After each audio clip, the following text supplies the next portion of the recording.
اللہ پاک کا نام یا کریم پڑھیں اور اپنے دشمنوں سے نجات حاصل کریں۔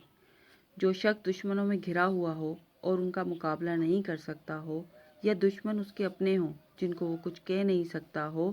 تو وہ یا کریموں کا ذکر کرے۔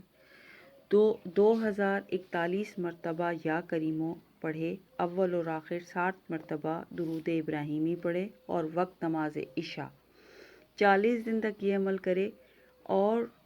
یہ ذکر کرنے کے بعد روزانہ وہ یہ دعا کرے بآواز بلند: اے کریم رب، میں تیری پناہ میں آتا ہوں، مجھ پر کرم فرما، میں ان دشمنوں کا مقابلہ نہیں کر سکتا، مجھے اپنی پناہ میں لے لے۔ انشاءاللہ 40 روز گزرنے سے